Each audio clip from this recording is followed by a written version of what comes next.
Hello बच्चों, welcome to Tayal coaching classes. अपन ने mechanical properties of fluid lesson start किया था। इस लेसन में अपने 5 पार्ट कंप्लीट किए थे। आज का अपना पार्ट नंबर 6। पार्ट नंबर 6 में अपने को स्टार्ट करना है surface tension. Surface tension actually में होता क्या है, तो सरफेस टेंशन क्या होता है, सरफेस टेंशन अपने को पढ़ना है। तो सरफेस टेंशन पढ़ने से पहले अपने को 4-5 बेसिक डेफिनेशन है, वो डेफिनेशन अपने क्लियर करना पड़ेगा। उसके बाद सरफेस टेंशन का एक एक टॉपिक अपन कवर करेंगे। क्लियर है? तो सरफेस टेंशन में सबसे पहले बेसिक डेफिनेशन होते हैं कोहेसिव फोर्स। और दो मॉलिक्यूल है, दोनों मॉलिक्यूल अगर सेम सब्सटेंस के हैं, दोनों मॉलिक्यूल अगर सेम सब्सटेंस के हैं और उसमें जो फोर्स ऑफ अट्रैक्शन होता है उसको बोलते हैं कोहेसिव फोर्स। उसको बोलते हैं cohesive force. Force of attraction between two molecule of same substance, force of attraction between two molecule of same substance is called cohesive force.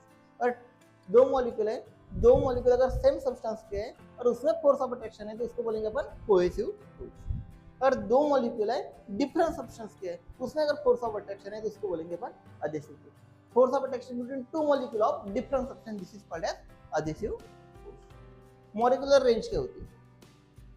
Molecular range ये होती है बेटा कि कोहेसिव फोर्स और अधेसिव फोर्स को बोलते हैं इंटरमॉलिक्यूलर फोर्सेस।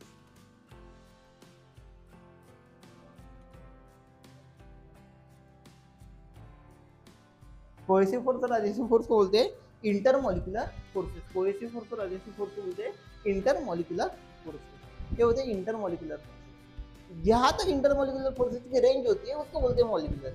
मॉलिक्यूलर रेंज मतलब पर्टिकुलर डिस्टेंस होता है in which intermolecular force are effective. Cohesive force इस दो मॉलिक्यूल में अगर सेम सब्सटेंस के तो उसको कोहेसिव फोर्स बोलेंगे, डिफरेंट सब्सटेंस के तो अधेसिव फोर्स बोलेंगे। अगर ये दो मॉलिक्यूल में इंटरमॉलिक्यूलर फोर्स इफेक्टिव है तो उसको बोलते हैं मॉलिक्यूलर रेंज।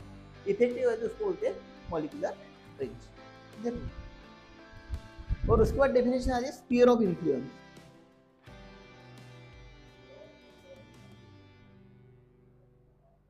नेक्स्ट डेफिनेशन आ जाए sphere of influence. Sphere of influence क्या होता है? स्फीयर ऑफ इन्फ्लुएंस ये होता है, ये इमेजिनरी स्फीयर होता है, मॉलिक्यूलर सेंटर होता है और radius equal to molecular range. अगर ये स्फीयर है, सेंटर में मॉलिक्यूल है, तो स्फीयर ऑफ इन्फ्लुएंस कैसे डिफाइन करेंगे?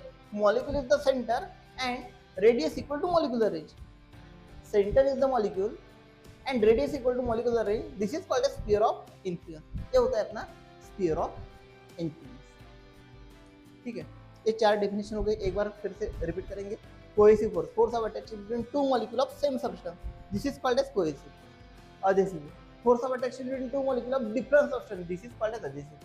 Molecular range, molecular range is the particular distance होता है, it is the maximum distance in which intermolecular force are. Sphere of influence क्या होता है? Sphere of influence is defined as it is the imaginary sphere in which molecule is the center and radius equal to molecular range. This is the sphere of influence. उसके बाद surface tension, fifth definition होती है अपनी surface tension.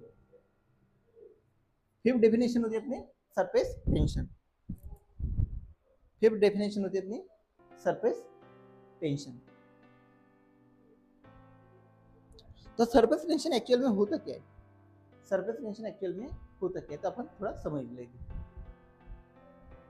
तो surface tension होता क्या है अपन थोड़ा समझ लेंगे।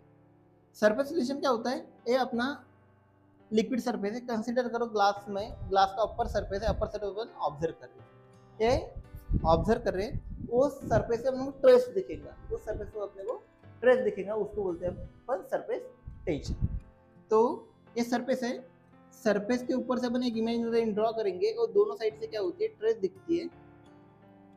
वो ट्रेस को ही, तनाव को ही अपन सरफेस टेंशन बोलेंगे। Surface tension is defined as force acting per unit length to the imaginary line drawn to the free surface of liquid. Imaginary line है, इसको दो साइड से पूरे लिक्विड मॉलिक्यूल खींच रहे, उस स्ट्रेस को अपन बोलेंगे सरफेस टेंशन। आपको सिंपल ध्यान में रखना है, force acting per unit line to the imaginary line drawn to the free surface of liquid. Free surface of liquid से अगर इमेजिनरी लाइन ड्रॉ करेंगे, उसको दोनों तरफ से खींचा हुआ है, उसको बोलते हैं surface tension. Force acting tension है force per unit line, this is called as surface tension. Newton per metre, इसका डायमेंशन अपन बाद में लिख सकते हैं। न्यूटन का डायमेंशन, फोर्स का डायमेंशन डिवाइडेड बाय लेंथ का डायमेंशन। इसके बाद एक बेसिक सा क्वेश्चन अपन कंप्लीट करेंगे और अपना पार्ट नंबर 6 यहाँ पे स्टॉप करेंगे। पार्ट नंबर 7 फिर एक एक टॉपिक करके अपन पूरा सरफेस टेंशन फिनिश करेंगे 4-5 part. Surface tension, explain the surface tension on the basis of molecular theory. Book में हेडिंग क्या दिया बेटा आपने को,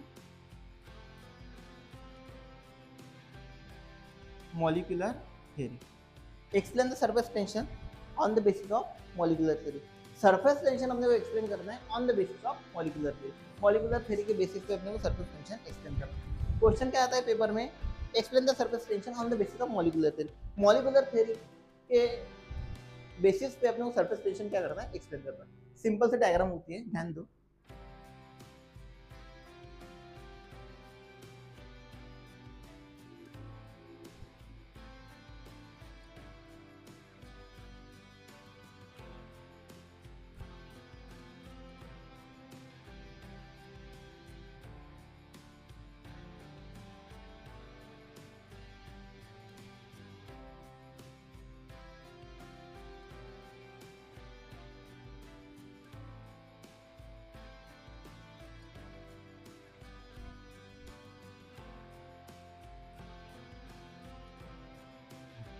अपन ने 3 मॉलिक्यूल कंसीडर करिए, ए बी सी।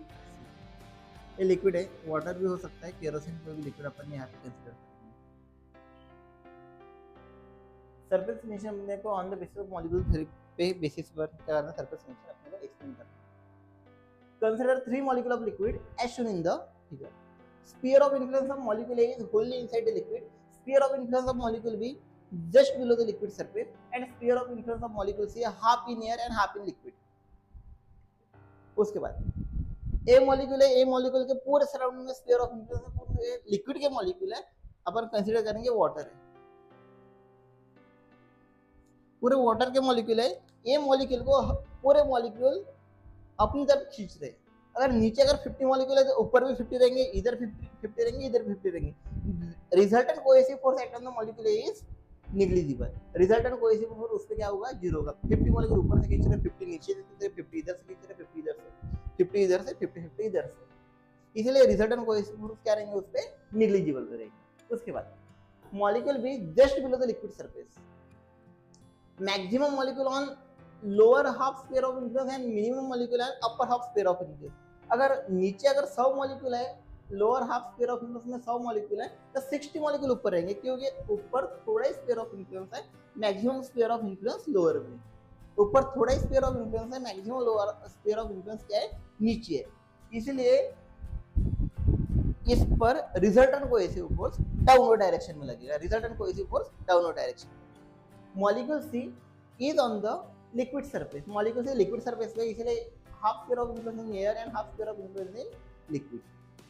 तो रिजल्टेंट कोहेसिव, ऊपर तो लिक्विड का मॉलिक्यूल है नहीं, लिक्विड का मॉलिक्यूल नीचे है, इसलिए resultant cohesive force act on the molecule C is downward direction. आपको ध्यान में रखना है, जितनी भी मॉलिक्यूलर रेंज है, इस रेंज के जितने भी मॉलिक्यूल है, उस मॉलिक्यूल पे resultant cohesive force downward direction में लगता है। Resultant cohesive force downward direction में लगता है। This property of liquid is called as surface tension. मतलब इसका कहने का मतलब ऐसा है कि लिक्विड सरफेस के जो भी मॉलिक्यूल है वो डाउनवर्ड आने का खींच, नीचे के मॉलिक्यूल उनको खींचते हैं। जो ट्रेस फॉर्म होता है लिक्विड सरफेस है, this stress is called as surface tension. Surface tension, ठीक है। Surface tension is the property of liquid in which to minimise the surface area. अगर लिक्विड सरफेस है, यहाँ पे अगर प्लेन सरफेस, यहाँ पे अगर लिक्विड ड्रॉप गिरता है तो थोड़ी देर के बाद ऐसा स्प्रेड हो जाता है, उसके मॉलिक्यूल इन साइड की तरफ खींचते हैं। ये जो प्रॉपर्टी होती है उसको बोलते हैं surface tension. Surface tension is the property of liquid in which to minimise the surface area और compress the surface area. This property is called as surface tension. Clear होगा?